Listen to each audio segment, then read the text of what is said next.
terre de la création, le Fils unique du Dieu très haut. Mystère de ta gloire révélée, en toi Christ notre Seigneur.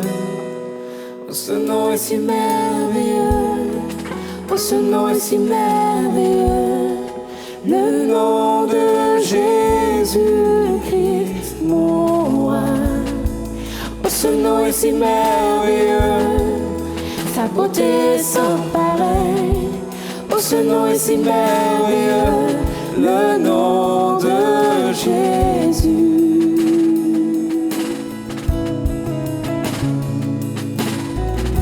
Tu n'as pas voulu les cieux sans nous, alors Jésus, tu es venu.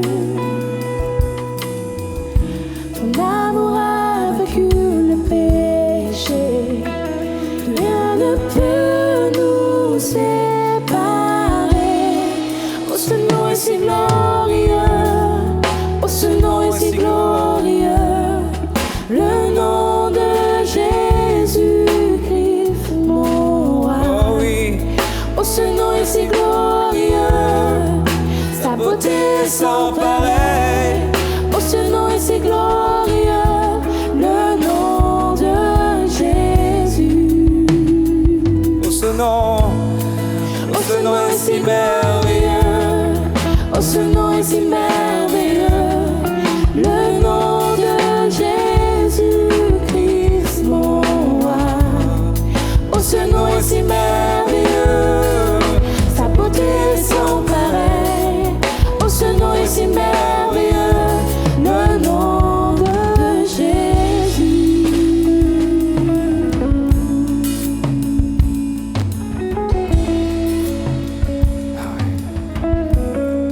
et la terre a tremblé, les voiles s'est déchiré, les armes ont la mort et le péché. Les cieux chantent ta gloire, l'écho de ta victoire, car tu es le roi ressuscité. Tu es sans rival, tu es sans égal, Dieu, tu triomphes à tout jamais. À toi soit le règne, à toi soit la gloire, ton nom surpasse tout autre nom. La terre a tremblé, Le voile s'est déchiré, les armes ont la mort et le péché. Ce jour de ta gloire, l'écho de ta victoire, tu es le roi Amen. ressuscité. Oh oui, tu es sans rival, Tu es sans égal, Dieu, tu triomphes à tout jamais. À toi soit le règne, à toi soit la gloire. ton nom surpasse. Oh oui, la terre a tremblé, La terre a tremblé, le voile s'est déchiré, les armes ont la mort et le oh oui, péché. les cieux chantent. Se chante ta gloire, l'écho de ta victoire, car tu es le roi ressuscité. Tu es sans rival, Tu es sans rival, tu es sans égal, Dieu, tu triomphes à tout jamais.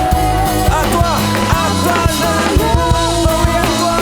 À toi soit la gloire, ton nom surpasse tout autre nom.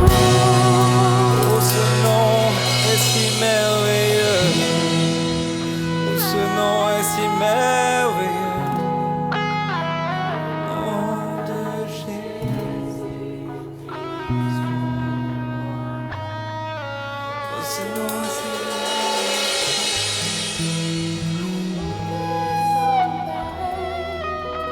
Oh, ce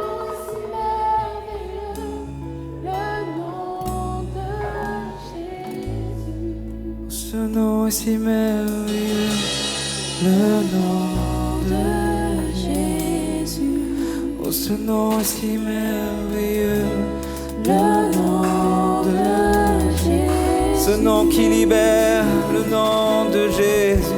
Le nom de Jésus. Ce nom qui délivre, Le nom de Jésus. ce nom qui te guérit, Le nom de Jésus. ce nom qui te restaure, Le nom de Jésus. ce nom qui te repositionne, Le nom de Jésus. ce nom qui t'aime. Le nom de Jésus.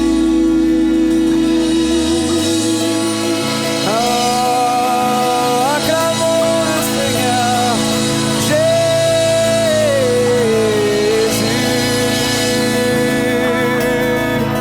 Gloire à toi.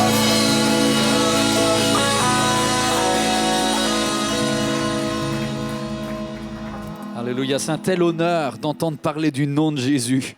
Votre voisin, votre voisine est béni de pouvoir louer avec toi. Est-ce qu'il s'en rend compte ? D'habitude, on fait toujours dans l'autre sens les présentations. Du coup, ça vous stresse. Est-ce que votre voisin est bien aujourd'hui ? Posez-lui la question. Est-ce que vous, en direct sur Internet, vous vivez un temps où vous êtes bien ? Moi, je suis bien dans la présence de Dieu et vous ? Voilà, on a un petit dernier dans la famille repositionnée. Vous savez que des fois, quand un papa ou une maman décide d'avoir un certain nombre d'enfants, il peut arriver qu'un petit dernier vienne qui n'était pas prévu. Et dans la famille, se repositionner, je vous présente le petit dernier qui est venu juste avant Noël, le 5. Le 5e point, c'est la série qu'on a commencé il y a quelques temps. Vous savez, Jésus est sur la montagne. Et là, il prêche le plus important des repositionnements possibles. Il dit, quand vous êtes cassé, quand vous êtes brisé, quand vous êtes oppressé, au lieu de baisser la tête et de perdre votre joie de vivre. Moi, je vous dis heureux. Heureux serez-vous quand vous serez pauvres en esprit, parce que le royaume des cieux. Heureux serez-vous lorsque vous serez persécutés. Heureux. Et c'est tellement fort, c'est théorique. On se dit, comment on peut accepter une telle parole ? Puis il va plus loin. Au verset 22 dans Matthieu 6, il dit à ses disciples, c'est pourquoi je vous le dis, ne vous inquiétez pas pour votre vie de ce que vous mangerez à Noël. C'était juste pour voir si vous étiez là. De ce que vous mangerez, ni pour votre corps, de ce que vous serez habillés. La vie est plus que la nourriture et le corps est plus que le vêtement. On continue. Qui de vous peut, par ses inquiétudes, ajouter ne serait-ce qu'un instant à la durée de sa vie ? Oh, votre Père céleste sait que vous en avez besoin. Recherchez d'abord le royaume et la justice de Dieu. Et tout cela vous sera donné par-dessus. On a repositionné plein de choses lorsque Jésus est passé en changeant la vie du centenier, en changeant la vie de toutes les personnes qui étaient sous ses ordres. Il a repositionné l'autorité, il a repositionné la prière, il a repositionné la générosité, il a repositionné la vérité. C'était avec le pasteur Jean il y a 2 semaines. Et aujourd'hui, pour terminer, ça s'affiche sur les écrans, repositionne tes priorités. Alors ton voisin, ta voisine, là, tu lui donnes un grand coup de coude fraternel et gentil. Et tu dis, tu vas repositionner ton emploi du temps, là, tes priorités. On va revoir nos priorités. Vous tous qui êtes en direct sur Internet, c'est le moment de revoir si votre vie est au carré. Alors, on va faire de la théorie, on va faire de la pratique. La théorie, ça commence, on va afficher la fameuse pyramide des priorités. J'ai mis un peu de temps à la digérer, celle-là. À la base, il y a le travail. On ne peut pas manger, on ne peut pas acheter une maison, on ne peut pas louer un appartement si on ne travaille pas à long terme. Voilà, on peut vivre une période de chômage, mais ce n'est pas franchement épanouissant. Dieu a permis qu'il existe cette idée que l'homme, la femme travaillent pour pouvoir subvenir à leurs besoins et aux besoins des leurs. Et c'est le travail qui est la base et qui prend beaucoup de temps dans notre vie. Mais sur cette base-là, métro, boulot, dodo, ça ne fait pas la qualité de notre vie. Si votre vie se limite à votre travail, vous êtes malheureuse, vous êtes malheureux. Votre vie vaut plus que le travail. Il y a un moment où on réalise qu'on est appelé pour servir. Vous êtes appelé pour servir Dieu. Que votre bouche serve, c'est la louange. Que votre main serve, ça peut être n'importe quel service dans l'église ou hors de l'église. Parce qu'il y a un service intramuros, un service extramuros. Je pense juste à une infirmière. Une infirmière, lorsqu'elle fait son travail, à mon avis déjà les 35 heures sont souvent explosées, mais quand elle fait son travail, il y a 2 façons de faire le travail. Vous pouvez faire aussi le travail en disant, je vais dans cette chambre-là, numéro, je ne sais pas, 42, et j'y vais parce que c'est mon boulot. Mais vous pouvez y aller parce que vous êtes une chrétienne et que vous brillez. Et lorsque vous rentrez dans cette chambre, vous avez déjà prié pour la personne qui vient et vous représentez Jésus dans cette chambre. Ça, c'est le service de Dieu tout en faisant votre travail. Je continue. Numéro 2. Au-dessus de tout ça, il y a votre cercle familial proche. Alors vous me direz, écoute Yvan, si je viens de Kinshasa, la notion de cercle proche, c'est pas tout à fait pareil. La famille, elle est plus ou moins élargie. Là, je dis vraiment la famille dont vous avez à charge, dont vous avez la charge. Votre conjoint, vos enfants, les personnes les plus proches. Ils doivent être en numéro 2 dans votre vie. Alors il ne restera plus qu'une place en numéro 1. C'est votre relation personnelle avec Dieu. Et cette réalité doit être au sommet de toutes vos priorités. Cherchez premièrement le royaume de Dieu. Et c'est lorsque vous laissez Christ régner dans votre cœur, qui prend la place de Seigneur. Et je suis désolé, mais Seigneur, ça veut dire numéro 1. Ça veut dire le maître dans ma vie. Là-dessus, la théorie, on est tous bien. Hein. Bon, pour la théorie. Alors, on va voir la pratique, mes amis. La pratique, c'est que on n'a pas le temps. Regardez cette période, on court. Je ne vais pas vous demander de lever la main pour dire qui c'est qui court, mais même vous qui êtes derrière votre écran, c'est peut-être parce que vous n'aviez même pas le temps de bouger pour venir dans une église. On court, on n'arrête pas. Et cette notion de temps limité, alors que notre emploi du temps, on voudrait faire tellement de choses, on doit sacrifier certains objectifs. Il est très important que nos priorités soient au clair, parce que sinon, on va gaspiller notre temps en faisant n'importe quoi. Dieu a voté contre la journée à 26 heures. Il a dit que ça sera du 24 heures, pas une de plus, pas une de moins. Il y eut un soir, il y eut un matin, ce fut le premier jour, ce fut le deuxième jour. Il y aura un temps pour se reposer, il y a 6 jours pour travailler, il y a un 7e pour se reposer. Il y a tout un équilibre divin. Si tu ne mets pas tes priorités en place, ça va mal finir. Mais le manque de temps, il nous frappe tous. Je ne suis pas le seul, là. Rassurez-moi, je ne suis pas en train de faire un moment de solitude. Il y en a d'autres qui aimeraient bien avoir des journées plus longues. C'est compliqué, hein, de tout bien faire. Mise en situation, comment se repositionner dans nos priorités quand on manque de temps? Alors, on l'ouvre ensemble la Bible dans Luc 10. Luc 10, vous êtes avec moi?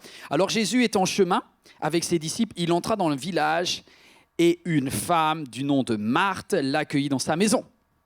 C'est une mama juive. Elle vous fait un couscous comme personne. Elle vous prépare des petits repas. Vous n'avez pas fini de goûter le falafel que vous êtes au suivant, c'est un délice. Marthe, c'est vraiment quelqu'un qui, quand elle vous invite, c'est l'excellence. Elle avait une sœur appelée Marie qui s'assit aux pieds de Jésus et écoutait ce qu'il disait. Mais Marthe, elle était affairée aux nombreuses tâches du service. Est-ce qu'il y a des Marthes dans la salle aujourd'hui? Pourquoi vous êtes culpabilisés? Vous savez que l'histoire finit mal ou quoi? Y a-t-il des Marthes dans l'église?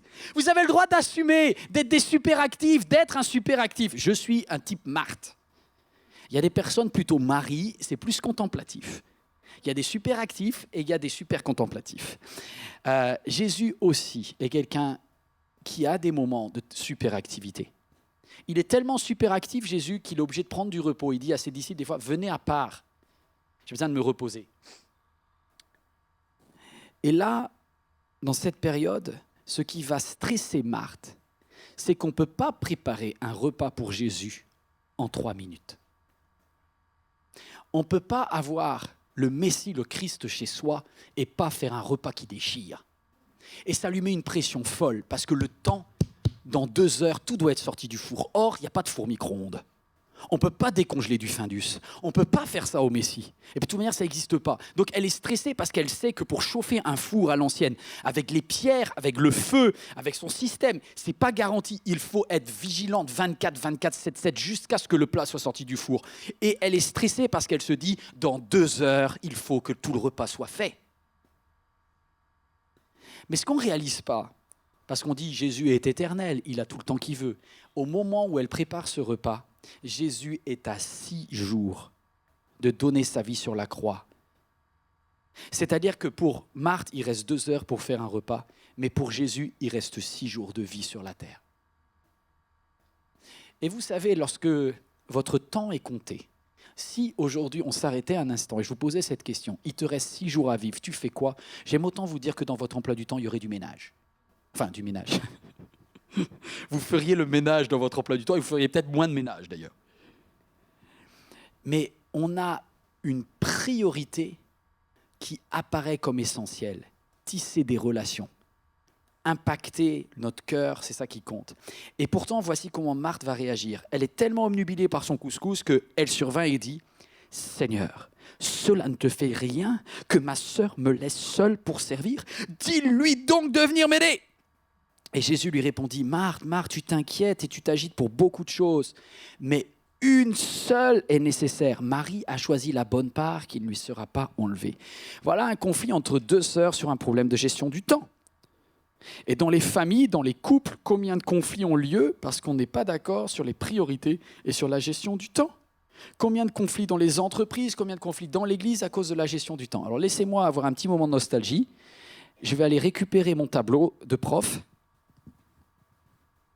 C'est quand même un boulot que j'ai aimé pendant des années. Alors la salle de classe, ma salle de classe est un peu plus petite qu'une grande salle comme vous aujourd'hui. Pourquoi vous faites la tête tout de suite là? Ils étaient si méchants que ça, vos professeurs, ou quoi? Vous n'avez pas l'air d'avoir aimé l'école pour la plupart d'entre vous. Mais bon, c'est pas grave. Ça va être très court, c'est très simple. C'est de l'école très pratique. Voilà. On a un certain nombre de temps que Dieu nous a accordé sur la terre. Et nous sommes des intendants de notre temps. Vous devez gérer vos finances, vous êtes responsable de vos finances. Vous êtes responsable de votre caractère, vous êtes responsable de vos talents et vous êtes responsable de votre temps. Qu'est-ce que vous allez en faire? Vous avez 24 heures, j'ai 24 heures, nous avons tous 24 heures par jour. Alors, on regarde la notion de temps. Le temps, on peut le diviser en deux types de temps. Ce que j'appelle le temps prévisible. Prévisible, c'est tout ce que tu sais que tu dois faire. Dans le prévisible, j'essaye de bien écrire et que ça soit suffisamment lisible même pour vous qui êtes de loin. Le temps prévisible, qu'est-ce qui est prévisible? Qu'est-ce que tu dois faire, c'est contraint? Manger, tu ne manges pas, tu meurs. Donc il y a tous les besoins physiologiques de base. Déjà, que tu le veuilles ou non, il faudra prendre un temps pour manger, boire. Bon, vous allez dormir, tout, d'accord? Allez, je ne vais pas faire toute la liste. Mais vous avez également le fait de travailler, parce que si vous ne travaillez pas, vous ne pourrez pas manger. Ça, c'est contraint. Vous savez à peu près votre planning dans l'entreprise. Alors peut-être certains sont au 3-8, des fois on le planning qui change. Si vous êtes cadre, des fois il y a des marges qui sont imprévisibles. Mais globalement, vous avez une idée de votre planning. Oui ou non? Soyez avec moi aujourd'hui, sinon je me sens très très seul. D'accord? Vous n'hésitez pas de temps en temps à faire comme si vous étiez encore dans la prédication. Manger, travail. Après le travail, qu'est-ce qui est obligatoire? Alors, je vous conseille se laver. C'est un truc tout bête, mais si vous l'oubliez, d'autres le remarqueront. Se laver et laver. Hein. Je vais enlever le se parce que c'est pareil, l'ado aussi, il a le droit de se laver dans la maison et tu as le droit de lui le dire. Donc, il y a plein de monde, laver la maison, laver la voiture, laver plein de choses. Vous avez rangé aussi. Je sais qu'il y a des croyants non pratiquants ici. Moi, je suis plutôt non pratiquant à ce niveau-là. Ma femme va témoigner contre moi, donc j'ai intérêt d'être honnête. Ranger, tout ça, ça prend du temps. Bon, déjà, on voit ceux qui ont un profil Marthe super actif, qui vont développer plus que d'autres certains points. Et une fois que vous avez fait le prévisible, il vous reste quoi? Et voilà. C'est fou comme vous êtes capable de comprendre où je vais. Imprévisible. Qu'est-ce qui est imprévisible? Ben, c'est toutes les galères de dernière minute qui vous gâchent votre emploi du temps. Du genre, quelqu'un qui t'appelle au téléphone à un moment où tu ne voulais pas trop être dérangé, puis tu décroches, et puis comme la personne, elle n'arrête pas de parler, tu éloignes le combiné, tu sais, tu continues à faire ta vaisselle. Oui. Bon, c'est des petites galères, ça te prend un peu de temps, mais tu t'en sors. Il y a plus grave que ça. Il y a la personne qui te demande de rester au travail. Il y a peut-être quelqu'un qui fait une maladie, une mauvaise chute, un enfant qui se blesse. Ça te gâche tout ton emploi du temps, ça. Vous avez aussi, dans l'imprévisible, les transports. Bon, est-ce que les transports, c'est prévisible et imprévisible? Au bout d'un moment, tu sais que la SNCF, c'est... Voilà, bon. On va le compter comme imprévisible. Imprévisible une fois sur deux. Bon. Vous avez aussi toutes les choses où vous aviez cru être prévisibles tout en ne l'étant pas assez. Par exemple, un déménagement. Un déménagement, on sait tous que c'est la galère.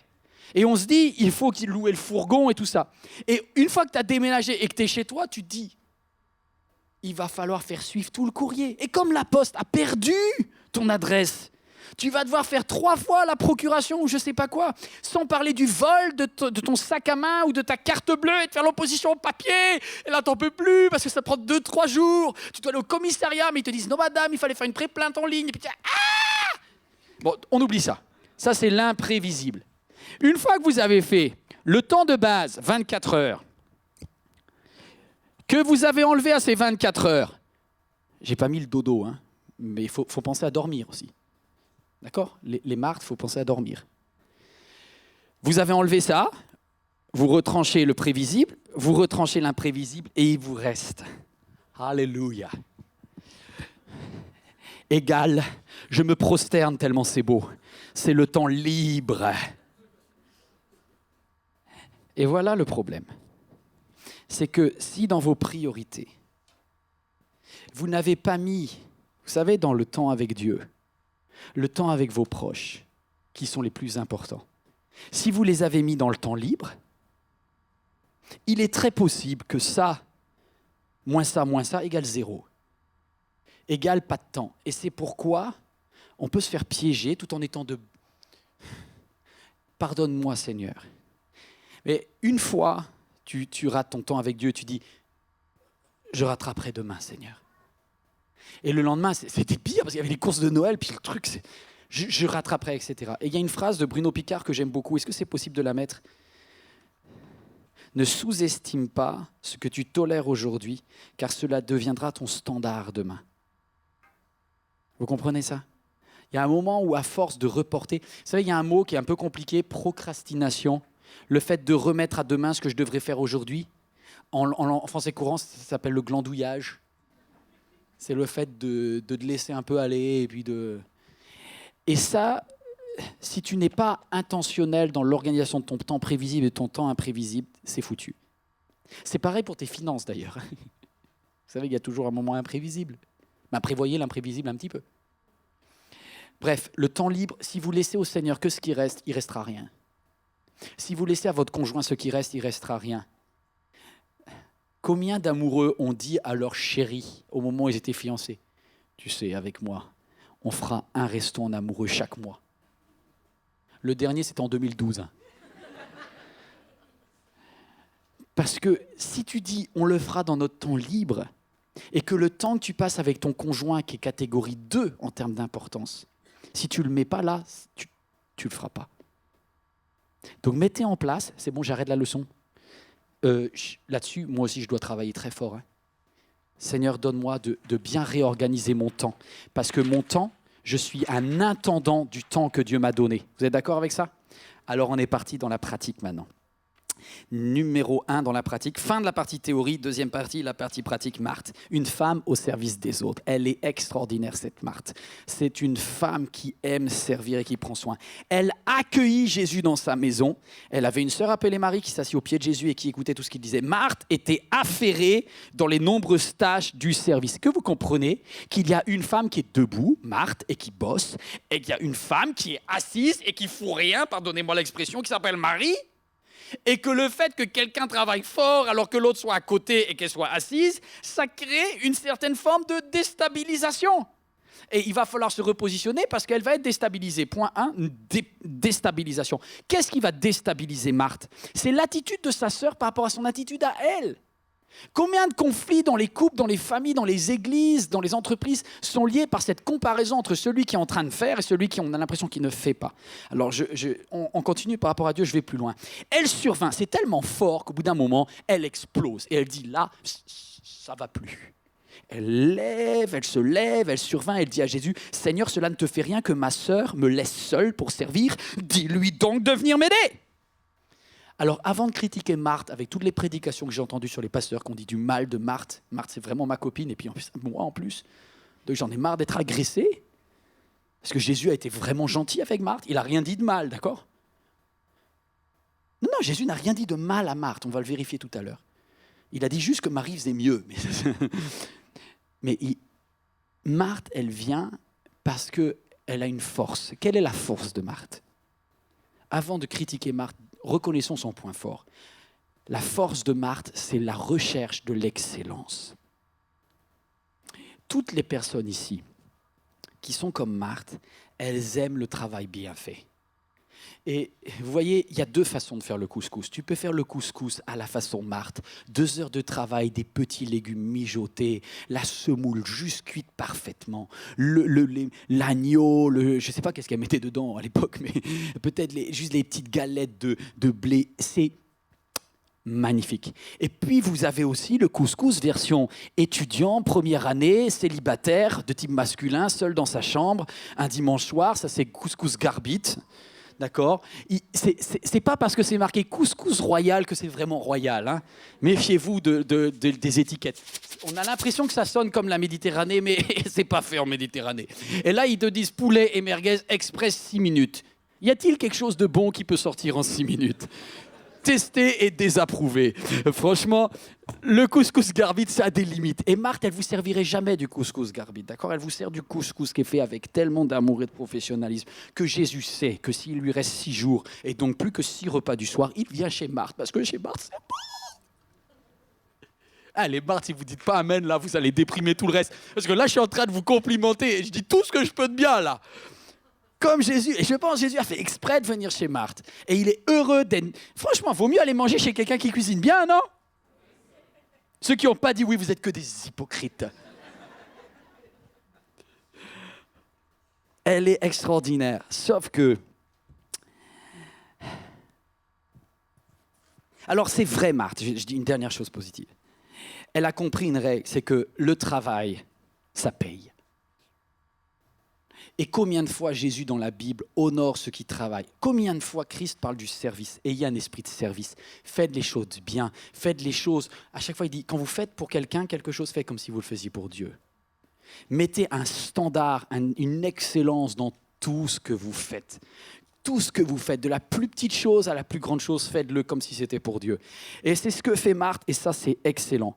Quand je réalise, des fois, certains pasteurs me disent « Mais Yvan, waouh, il y a une grande église, etc. MLK, ça grandit un peu. » Mais mes amis, qu'est-ce que c'est du boulot ? On ne fait jamais rien sans travail. Je voudrais juste rendre hommage à l'équipe de streaming là, qui sont dans une petite salle pour que vous qui êtes en direct, vous ayez une bonne image. Ils sont en train de travailler, vous ne les voyez pas, vous ne les verrez jamais, mais ils bossent, ils donnent le meilleur. Salut Parnell. Ils sont en train de faire le meilleur pour que votre qualité d'image soit bonne. Ça demande du travail. Maintenant, le problème de Marthe, c'est qu'elle travaille tellement qu'elle en veut à sa sœur. Et c'est là où ça va partir du mauvais côté, ça a basculé. Elle survint, elle dit « Seigneur, ça ne te fait rien que ma sœur me laisse seule pour servir. » Aïe. Vous savez quelle est la fragilité des Marthes ? Leur souffrance ? Toutes les Marthes crient la même souffrance. Je me sens seule. La souffrance des Marthes, ça s'affiche sur vos écrans, c'est le sentiment d'être seule. Pourquoi ? Parce que il n'y a que Marthe qui fait du couscous de Marthe. Son niveau de couscous, mes amis, il n'y a que elle qui sait le faire comme ça. Et le problème des personnes, la souffrance des personnes qui sont très excellentes dans ce qu'elles font, c'est que parfois elles attendent des autres une certaine excellence qui leur ressemble. Et il y a un sentiment de solitude parce qu'on se dit les autres ne se donnent pas la peine que moi je me donne. Et il y a un moment où on passe du très bien à quelque chose de moins bon, qui est la comparaison et qui va provoquer une vraie... Sa souffrance va crier plus fort que son œuvre. Vous comprenez l'idée ? Je vais plus loin. Elle va inverser. Reprenons la pyramide. Soyons très concrets. Reprenons la pyramide. Elle est en train de servir Dieu. Tout ce qu'elle fait, elle le fait pour Dieu. Oui ou non ? Oui. Est-ce qu'elle prépare un repas pour elle ? Je ne suis même pas sûr qu'elle va manger le repas, d'accord ? Donc si elle le fait, c'est uniquement parce qu'elle veut bien faire pour Jésus. Sauf qu'elle est en train de faire passer son service pour Dieu avant sa sœur. Et écoutez, on ne parle pas du mari de Marthe dans la Bible. Probablement qu'elle n'avait plus de mari. Parce qu'à chaque fois qu'on parle d'elle, on la met toujours dans un trio, Marthe, Marie et Lazare. Et donc, sa famille proche, c'est Marie et Lazare. Or, elle est prête, pardonnez-moi l'expression, à cartonner sa sœur en public, à ne pas prendre soin de sa relation avec sa proche, tout ça pour pouvoir mieux servir Jésus. Elle va prétexter le service de Dieu pour humilier sa sœur. Oui, parce que, excusez-moi, mais quand elle vient voir Jésus, déjà, je ne suis même pas sûr qu'elle soit allée voir Marie directement. Elle vient, écoutez, mimer la scène. Jésus, là, est en train de parler. Il est dans la salle à manger. Il y a tous les hommes, tous les machos qui sont bien assis, en train de manger, etc., ou en train de faire au moins l'apéro. Voilà. Et il y a Marie qui est au milieu, là, assise. Et Marthe, elle arrive dans une société matriarcale où le fait d'être la femme au fourneau, c'est quelque chose de acquis. On est en Palestine, en l'an 30. Marthe, elle fait son incursion dans la salle et elle dit « Jésus, attends, pause 2 secondes, avant que tu continues. Excuse-moi, je te coupe la parole, Jésus. Ton enseignement, tu le reprends dans quelques temps, maître. Mais avant, il y a une fille, là. C'est ma sœur, là. Là, je suis en train de galérer seule dans la cuisine et elle est assise. Alors, s'il te plaît, Jésus, tu lui dis, Marie, dépêche-toi, va aider Marthe. Mettez-vous quelques instants à la place de Marie. Elle vient de se faire pulvériser. Pardon, elle vient de se faire vaporiser. Marie, en direct, est humiliée par sa sœur. Voilà le problème de toutes les Marthes, c'est qu'il y a un moment où, à être tellement dans la perfection de ce que l'on fait, on est prêt à casser des relations qui sont plus importantes que nos actions. On est prêt à casser des relations qui sont plus importantes que nos actions. En fait, je me suis marqué cette phrase. C'est embêtant, ça. Hein, mais en faisant ça, en se donnant tout entier à notre travail, on finit par excuser notre inhumanité. En se donnant tout entier à notre travail, on finit par nous trouver des excuses pour être dur avec les autres. Et ça, c'est un vrai problème. Pourquoi ? Parce qu'elle est persuadée que sa sœur est oisive. Vous voyez, les Marthes, les tempéraments de Marthe, ils détestent ceux qui ne font rien. Parce que pour eux, ce sont des profiteurs, des passagers clandestins du repas. Alors, elle est en frontale, parce qu'elle dit, le risque des contemplatifs, c'est l'oisiveté. Voici ce qu'elle voit. Elle voit sa sœur dans l'oisiveté. Et elle dit, Jésus, ne la laisse pas dans ce risque-là à rien faire. Ma sœur vaut mieux que ça. Sauf que Christ va la repositionner. Allez, repositionnement. Sa certitude est fausse. Jésus lui répondit, Marthe, Marthe, tu t'inquiètes et tu t'agites pour beaucoup de choses. Et juste une chose. Jésus n'a pas dit, Marthe, Marthe, tu t'inquiètes et tu t'agites pour rien. Parce que si Jésus avait dit tu t'inquiètes et tu t'agites pour rien, c'est comme si le couscous de Marthe ne valait rien. Et ça voulait dire pour Marthe qu'elle ne vaudrait rien, parce qu'elle est identifiée avec ce qu'elle fait. Or Jésus est beaucoup plus positif que ça. Il dit tu t'inquiètes pour des choses réelles. C'est des vraies choses que tu fais. Seulement, la chose la plus importante, la chose nécessaire, Marie l'a fait. Elle a choisi de la bonne part, celle qui ne lui sera pas enlevée. Juste un détail aussi. Jésus dit 2 fois Marthe. Pourquoi il dit 2 fois Marthe ? Pourquoi il n'a pas dit juste Marthe, tu t'inquiètes et tu t'agites ? Parce qu'elle est tellement dans son couscous ou autre plat, elle est tellement dedans qu'elle ne se rend plus compte. Et au lieu de communiquer avec Jésus et tisser une relation en disant « Ah Jésus, est-ce que ça va ? Elle est directe en disant « Jésus, tu dis à ma sœur de dégager. » Elle n'est pas dans le relationnel, elle est dans l'action, la chose, l'action. Et elle casse ça. Et Jésus lui dit, Marthe, oh, Marthe, Marthe.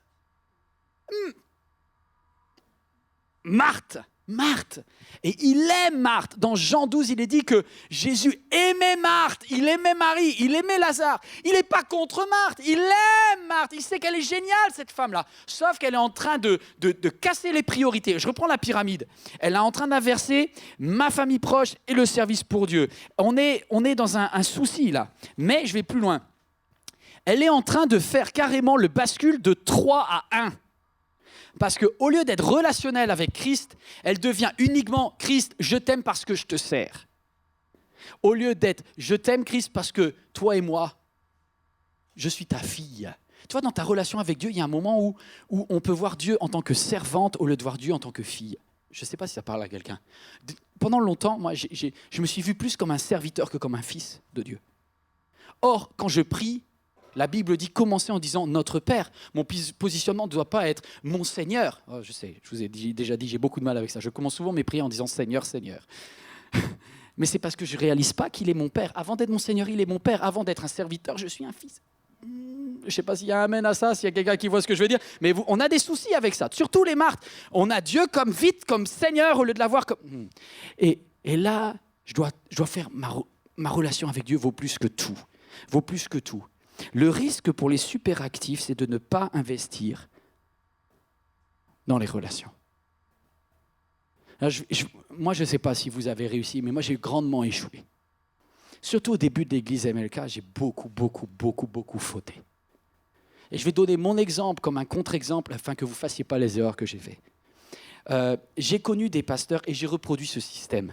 Du pasteur qui fait tout, qui est un pasteur méga marte, où plus il en fait et plus quelque part Dieu est heureux. Et j'ai une femme qui est une vraie Marthe en plus, sauf qu'elle est plus discrète que moi. Mais Nathalie, elle se donnait corps et âme. Elle était responsable du groupe d'ados, responsable des enfants. Vous dire, on faisait tout. Moi, je faisais même la louange. C'était une catastrophe totale. Dieu était bon parce qu'il a fait grandir quand même. Mais là, on voit que, bon, bref. Mais on était dans le surtout. On était au ras du burn-out. Et en plus de toutes les choses qui étaient prévisibles, j'étais prof, j'étais bénévole en même temps dans l'église, mais en plus, c'était la première fois où j'allais devenir papa. Ma femme, c'était la première fois où elle allait devenir maman. Ça, c'est prévisible tout en l'étant pas vraiment. Et il s'avère qu'en plus, elle a fait des fausses couches, ma femme. Et moi, avec dans tout le truc là, ça, c'était truc de trop. Et là, j'ai vu ma femme qui commençait à perdre sa joie, qui commençait à ne plus avoir envie de servir Dieu avec le même enthousiasme, et qui commençait à vivre ma relation avec l'Église comme si j'étais en train de donner à l'Église ce que je devais lui donner à elle. Et elle avait raison. Donc, elle me faisait la tête. Et au début de notre mariage, c'était dangereux, ça. Parce que sur l'autel de l'Église, j'étais en train de sacrifier tout et n'importe quoi. Le 3 est en train de devenir en 1 de 1. Vous êtes d'accord ou pas? Vous comprenez l'idée? Et je suis arrivé devant mon pasteur, Éric et Rachel Dufour. Vous savez, c'est un pasteur qui est spécialisé avec Éric et Rachel pour la thérapie des couples pastoraux. Ça peut être du préventif, ça peut être aussi du curatif. Pour moi, c'était du curatif, je vais être honnête. Et je suis allé pour qu'il thérape ma femme. Moi, je lui ai amené le problème. J'ai pris le billet d'avion pour moi et pour le problème. Et j'ai dit, Seigneur, tu fixes le problème, tu corriges le problème, et puis moi, je reviens te servir, et puis après, tu me la remets au taquet pour Dieu, comme ça, on va y aller à fond les ballons dans le service de Dieu. Et j'arrive là-bas aux USA. Non, c'est vraiment pas bien, c'est vraiment pas bien. Et j'arrive là-bas, et puis j'explique à Eric combien l'église de Créteil est vraiment une église merveilleuse, combien les gens sont merveilleux, et combien c'est difficile de servir Dieu avec une femme qui est moins motivée par le service de Dieu que moi. Et je dis, Seigneur, règle le problème. Et il m'a écouté gentiment, patiemment, comme un bon médecin écoute un patient. Et il a écouté ma femme, et à la fin, il dit, Yvan, j'ai saisi le problème. Je lui ai dit, alors, c'est quoi son problème? Et il m'a dit, son problème, Yvan, c'est toi. Moi, j'ai dit, ah non, alors en plus, c'est de ma faute. Il me dit, mais bien sûr que c'est de ta faute. Parce qu'aujourd'hui, le service de Dieu est en train de passer largement au-delà de ton couple. Or, il est écrit dans Timothée, il est écrit, celui qui ne prend pas soin de sa famille ne peut pas prendre soin de la famille de Dieu. Comment tu pourrais dire que tu prends soin de la fiancée de Christ alors que tu n'es pas capable de prendre soin de ta femme? Ça pique un peu. Hein. Ça pique un peu, ouais. Et là, je dis, waouh, j'en fais des tonnes et en plus, j'ai tort. Oui. C'est pas parce que tu en fais des tonnes que tu as raison. Et là, je me suis retrouvé vraiment difficile. Et il m'a poussé plus loin, il m'a dit, et d'ailleurs, est-ce que le 3 est devenu numéro 1? Est-ce que tu n'es pas arrivé à un moment où faire pour Dieu est en train de remplacer ta communion avec Dieu? Le fait juste de passer du temps avec Dieu. Ouais. Eh ben, c'est encore plus grave, docteur. Ouais. Ma relation avec Dieu est en train de passer après mon service pour Dieu. Ah, là, j'ai été challengé, mes amis. Là, j'ai été bousculé dans mes émotions. Et j'ai commencé à comprendre, à mettre le doigt. Il était temps, mais Dieu m'obligeait à corriger des priorités dans ma vie. Mon numéro 3 est en train de devenir mon numéro 1. Faites pas la même erreur. Aujourd'hui, je dois veiller, je dois toujours veiller. Parce que vous savez pas quoi, une Marthe ne deviendra jamais une Marie. Et les super actifs ici risquent de rester super actifs. Et vous savez pas quoi, c'est bien. Parce que Dieu vous aime, il a besoin de vous. Vous faites le meilleur couscous. Heureusement que vous êtes là. Il vous aimait avant que vous lui serviez un couscous, il vous aimera après. Il a prévu même que vous tous qui le servez, vous soyez servis dans le royaume des cieux, à la table du roi des rois. Sauf que les Marthes, elles n'aiment pas trop être servies. Moi, je vais parler de moi. En fait, je me suis rendu compte que ma façon de faire pour les autres, j'avais énormément de mal à ce que les autres fassent pour moi. Je ne sais pas si ça parle à quelqu'un. Ça peut être une femme, ça peut être un homme, quel que soit votre âge. Si vous êtes dans le contrôle et dans le faire, vous préférez faire que quand vous... Vous savez, ce genre de verset, mieux vaut donner que recevoir. C'est très facile pour moi. Je préfère donner que recevoir. Recevoir, ça me gêne. La première fois où ma femme m'a dit « Yvan, on a un cadeau là, on a un soin, on a un massage pour 2 », je sentais l'arnaque. Je sentais que c'était un cadeau qui était plus un cadeau pour elle que pour moi. Mais je n'ai rien dit. Et nous, deux Marthes que nous sommes, vous savez, ces trucs-là, ils vous étalent, là. Ils vous mettent le petit drap et tout. Déjà, t'es pas du tout à l'aise, tu vois, à la base. Heureusement, moi, j'avais l'impression d'être dans un truc d'hôpital. J'ai presque envie de tenir la main de ma femme. « Ma chérie, tiens bon, c'est juste un massage. » Et là, la dame là, qui vient, là, assez imposante, elle dit « Monsieur, je vais commencer à vous masser. » Et là, tout se crispe en moi. Elle me dit, je suis là pour vous détendre. C'est pas parce que tu le dis que je vais me détendre plus. Hein. Elle a commencé à tripoter le machin là. J'étais là, ça me bloquait. Et je voyais ma femme qui se libérait à côté. Elle était au paradis. Moi, j'étais en enfer. Et l'autre, elle me tripotait. Et puis, énormément de mal à recevoir. Et au bout d'un moment, elle me dit, monsieur, là, j'ai fait la moitié. Je dis, seulement ? Oh là là. Je dis, est-ce que vous pouvez inverser ? Vous m'enlevez un quart d'heure et vous lui rajoutez un quart d'heure. C'est vrai, je l'ai demandé. Je me suis esquivé à la moitié. Non mais, vous voyez, j'ai du mal à recevoir. Je ne sais pas si ça parle à quelqu'un, mais les Marthes, elles préfèrent faire que recevoir. Et mon pasteur me challenge là-dessus. Eric, il me dit tout le temps, là, il m'a encore cartonné il y a une semaine. Il m'a dit, Yvan, est-ce que tu te consacres un temps de fun ? Je lui dis, tu parles du temps perdu. Il dit, mais non, c'est pas du temps perdu. On n'arrivera jamais avec toi. Juste un temps où tu es tranquille, t'as pas de... Et c'est pas naturel. Ça dépend des personnes. Il y en a pour lesquelles il faudrait peut-être réduire un peu, là. La PlayStation, c'est pas excellent pour ta vie. Il faudrait peut-être réduire Internet, peut-être réduire Facebook, tu peux même mettre en pause, si tu veux. Mais pour tout ça... J'ai fait semblant de ne pas réagir, mais c'était quand même pour vous. Hein. Voilà, tout le monde n'est pas des Marthes, ok. Mais pour moi, j'ai vraiment un problème avec ça. Accepter de passer un temps avec Dieu sans être productif. Sans être en train de faire quelque chose pour Dieu, juste en étant avec Dieu, en tête à tête, en un à un. Au bout de j'ai envie de dire, Seigneur, tu veux que je te fasse une chanson ? Non. Tu veux pas que je lise ma Bible, Seigneur, pour toi, pour juste... Et le fait de ne pas être en contrôle de faire quelque chose, c'est pas évident pour moi. Prendre un temps à marcher dans un petit parc pendant quelques minutes, en évitant de penser à l'église, en évitant de penser aux enfants, en évitant de penser à ton travail, en évitant de penser au repas de Noël, en évitant de penser aux courses, est-ce que les cadeaux vont plaire aux enfants ou pas, juste en étant là, Seigneur, toi, moi, juste toi, moi. Waouh! Dieu aime s'occuper de toi. Vous savez qu'en fait, Jésus était venu pour s'occuper de Marthe? Marthe, tu crois que tu t'occupes de Jésus? Je te le dis gentiment, hein. En fait, c'est Jésus qui s'occupe de toi. Ah, il apprécie ce que tu fais pour lui. Mais en fait, c'est quand même lui qui prend soin de toi. Mais est-ce que tu permets qu'il prenne soin de toi? Allez, on va terminer le dernier point. Marie, dans cet aspect vie pratique, c'est une femme à genoux. C'est une femme à genoux et effectivement, elle a cette position où elle écoute. Elle écoute Christ. 6 jours avant Pâques, Jésus arriva à Béthanie où était Lazare, qui l'avait ressuscité. Et là, on offrit un repas. C'est pour ça qu'il y a plusieurs évangiles. Ça vous donne des indices. Dans le texte de Luc, on ne savait pas ça. Mais à quelle occasion avait lieu ce repas? Ce repas a lieu lorsque Jésus est en route vers Jérusalem. 6 jours de sa mort. Mais qu'est-ce qui vient de se passer?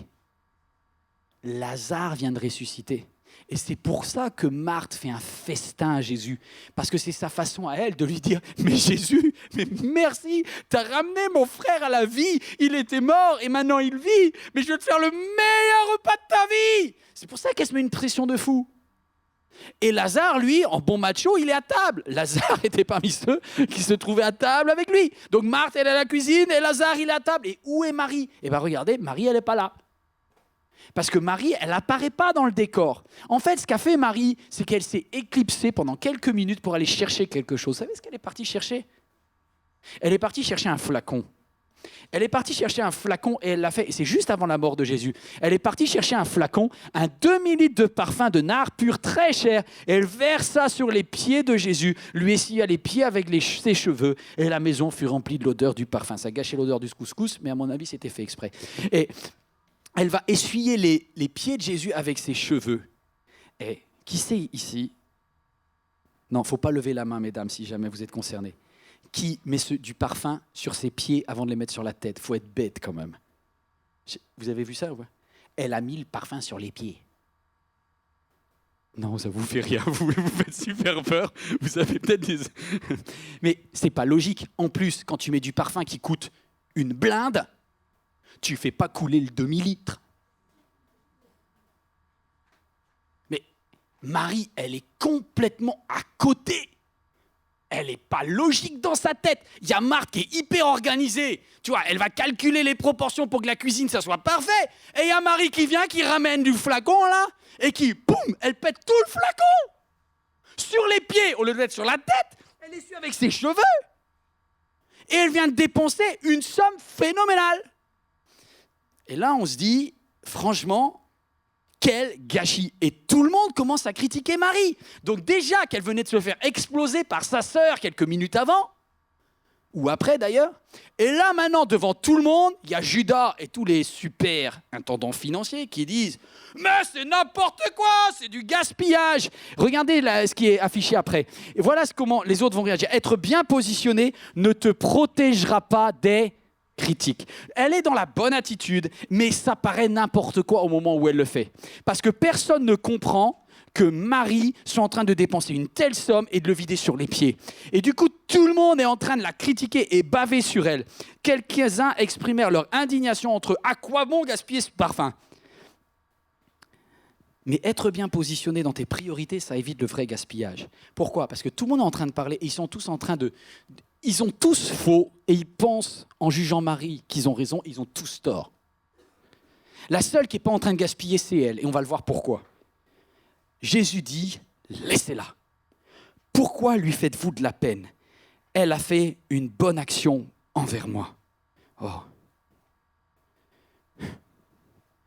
Tous ces gens très organisés sont tellement bien organisés dans leur repas qu'ils ne réalisent pas que dans quelques jours, Christ va donner sa vie pour eux. Ils n'ont aucune idée. Ils ne savent absolument pas ce qui se passe. Mais Marie, elle, est la seule qui, quand Christ va être sur la croix, n'aura aucun regret. Tous les autres vont regretter. Judas va tellement regretter que dans 6 jours, il va se pendre. Excusez-moi, mais les regrets vont changer de camp. Celle qui était la bien positionnée n'était pas celle qui gérait comme les autres auraient géré. Elle est tellement dans la relation qu'elle réalise qu'une relation vaut plus que toutes les choses que tu y consacreras. Waouh! Être bien positionné, c'est éviter des regrets, je dois vous quitter. Être bien positionné dans ta gestion du temps, je vous laisse avec ça. Te permet de voir des choses à l'avance. Voilà ce qui se passe. Lorsque, comme Marie, tu privilégies ta relation avec Christ plutôt que toute organisation, voilà ce qui se passe. Vous connaissez ce texte. Mes brebis entendent ma voix, moi je les connais et elles me suivent. Ceux qui ne sont pas en train d'être près du berger n'entendent pas la voix du berger. Il n'y a que ceux qui passent du temps avec le berger qui reconnaissent la voix du berger. Quand il est écrit « Je t'instruirai, je te montrerai la voie que tu dois suivre », il est dit après « Ne sois pas comme un âne qui travaille, en fait, un mulet qui bosse sans intelligence et qui brûle de l'énergie à faire des choses qui ne sont pas dans les bonnes priorités. » Vous êtes toujours là? On va se lever ensemble. Écoutez ça. Alors que je voudrais juste qu'on ait ce texte-là qui sonne dans mes oreilles. Ce que l'œil n'a pas vu, que l'oreille n'a pas entendu, Dieu l'a révélé. Voilà pourquoi il est important que nos priorités soient en place. Parce que lorsque tu as tes priorités en place, au lieu de subir ton présent, Dieu te donne des révélations de ton lendemain, afin que ton présent prenne tout le sens que Dieu veut lui donner. Vous savez quel est le mot là ? C'est le mot qui me vient, c'est le mot prophétique. Vous voulez donner de la valeur à votre relation avec Dieu ?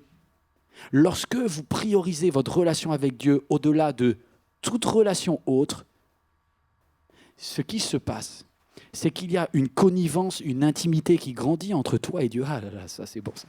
Une connivence, une intimité, restez ici, une connivence, une intimité que Dieu t'appelle à développer. Et lorsque tu le fais, la voix de Dieu te devient familière. Et il dit, cacherai-je les choses qui arrivent à mon serviteur ? Elle devient une prophétesse sans le savoir. Et Jésus termine en disant, on parlera de cette femme dans le monde entier, partout où l'évangile sera proclamé, parce qu'elle a tellement été bien positionnée qu'elle a pris soin de mon corps et de mon embonnement avant même que je sois mort. Elle a prévu, parce que personne n'aura le temps, lorsque je serai à la croix, de prendre soin de mon corps. En fait, le plus grand besoin de Jésus, c'était ça. C'était pas le couscous dont il avait besoin. C'était que quelqu'un soit capable de comprendre qu'une couronne d'épines, que les crachats allaient le salir et qu'il avait besoin de sentir juste le parfum que Marie a mis sur lui. Waouh! Vous voulez être prophétique? Mettez bien vos priorités en place. Seigneur, aide-moi à mettre mes priorités en place. Saint-Esprit. Voilà, je viens devant toi avec tous mes amis, vous tous qui êtes en direct sur Internet, faites cette prière avec moi. Seigneur, aide-moi à remettre en place mes priorités. Que ma relation avec toi, alléluia, soit prioritaire à tout le reste dans ma vie. Parce que non seulement tu es mon Père, tu es mon Seigneur, et les deux vont ensemble. Seigneur, je te prie pour les personnes proches, ma famille proche, mon conjoint. Seigneur, que j'en prenne soin, tellement soin, pour qu'en toi, je puisse prendre soin de ta fiancée, qui est l'Église, que mon service soit à la hauteur, et que mon travail dans le séculier fasse le reste. Alléluia. Waouh. Seigneur, je m'abandonne à toi. On va prendre ensemble ce chant. Je m'abandonne à toi. Tout à l'heure, on a chanté Seigneur, je veux être plus utile. C'est bien, c'est extraordinaire, c'est améliorer nos nouveaux droits. On peut s'abandonner, fais de ma vie ce que tu veux, tu peux m'utiliser, c'est extraordinaire. Mais vous savez pas quoi ? Encore plus important que Dieu, t'utiliser. Le premier but de Dieu ne c'est pas de t'utiliser, c'est juste être avec toi. Juste en 1-1. Utiliser, c'est niveau 3. Être 1 à 1, c'est niveau 1. Alléluia! Seigneur, je m'abandonne à toi. Ce chant d'Hillsong, quand je l'ai entendu la première fois, j'étais aux USA, j'ai pleuré, mes amis. J'ai pleuré parce que je me suis rendu compte que beaucoup de ce que je faisais, je le faisais en faisant pour plaire à Dieu. Alors que Dieu me dit, mais juste te connaître, c'est un plaisir.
Les bras ouverts, tu entends ma prière.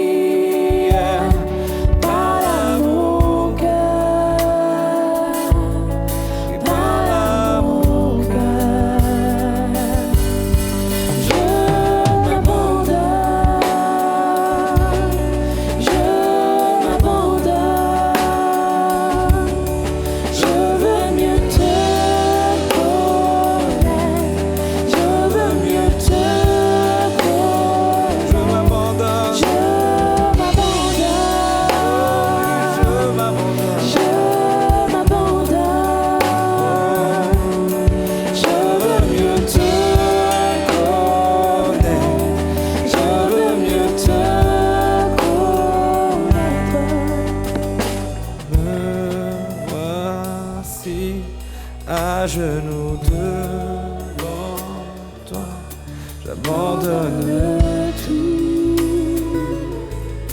j'abandonne tout. Mon seul désir, avant que tu m'attires, c'est d'être avec toi, c'est d'être avec toi. Je m'abandonne, Je m'abandonne, je m'abandonne, je veux mieux te connaître, je veux mieux te connaître. je m'abandonne, je m'abandonne, Je m'abandonne, je veux mieux te connaître, je veux mieux te connaître. c'est le vent puissant, souffle maintenant, et Dieu vient régner, Dieu vient régner en moi. Oh, tel un ouragan, tel un ouragan, souffle maintenant, Dieu vient régner, Dieu vient régner en moi. Tel un vent puissant, tel un vent puissant, oh oui, souffle maintenant, et Dieu vient régner, Dieu vient régner en moi, oh oui, tel un ouragan, Réveille mon âme, Dieu vient régner, Dieu vient régner en moi, oui, Dieu vient régner, Dieu vient régner, Dieu vient régner en moi, Dieu vient régner, Dieu vient régner, Dieu vient régner en moi. Alléluia. Pendant que ton voisin, ta voisine se rassoit, tu lui dis mes priorités sont repositionnées. Mes priorités sont repositionnées. Et les tiennes, posez-lui la question, est-ce que tu es repositionné? On va demander à Béa de venir pour les annonces. Repositionner. Ces fêtes de Noël, vous ne les vivrez pas pareil, d'accord? Vivez ces fêtes de Noël, vivez ces fêtes là de fin d'année en disant ma communion avec Dieu en un. Et tout le temps que je passe avec ma famille proche, c'est aussi très important. Très important. Imaginez, penser, rêver, ça y est, ils arrivent, les cultes tribus. L'église MLK a commencé petit, au fil des années, plusieurs nous ont rejoints. Toi, moi, nous, eux, jusqu'à être très nombreux. Nous sommes aujourd'hui plus de 1200 personnes chaque dimanche à vivre ensemble notre foi en Jésus, sans compter sur la communauté grandissante d'internautes du monde entier. Mais nous ne voulons pas que chacun reste un numéro, un anonyme parmi tant d'autres. Nous aspirons à plus, à mieux, connecter ensemble, se connaître, partager. Nous représentons une multitude de profils, enfants, ados, jeunes et moins jeunes, familles, célibataires, retraités, actifs et tellement plus encore. Alors comment se sentir aimé et intégré au travers de cette diversité et de ce grand nombre grâce au culte tribu? Chaque premier dimanche du mois, ces cultes ont pour but de se retrouver dans une atmosphère de petits groupes, tout en étant dans une grande église. Différents par leur forme, leur contenu, autour de thématiques actuelles concrètes. Chacun pourra se retrouver dans la tribu de son choix, selon sa sensibilité et sa situation personnelle. Lors du culte de 9h, afin de mieux se connaître les uns les autres, ceux qui se lèveront tôt vivront un culte dynamique avec des témoignages personnels, un message approfondi et un temps de sainte scène en petits groupes pour partager des moments forts dans l'unité. Au culte de 11h, ce sont les familles de jeunes enfants qui pourront partager des temps forts avec leurs enfants, mais aussi vivre des temps d'échange et de connexion avec les autres parents, partageant les mêmes expériences. Lors du culte de 14h, parents d'ados et ados se retrouveront pour des temps de partage différents, challengeants, boostants et reconnectants, en accord avec leurs défis si spécifiques. Le culte de 17h, c'est le rendez-vous des jeunes adultes. Il a pour but de les connecter les uns aux autres, de confronter les défis qu'ils rencontrent et de les inspirer pour qu'ils soient à leur tour une inspiration pour ce monde. Alors, toi, oui, toi, dans quelle tribu iras-tu?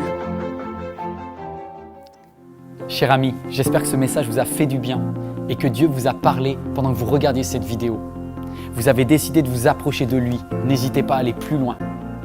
En tout cas, si vous passez en région parisienne, vous êtes le bienvenu ici à MLK à l'un de nos 5 cultes.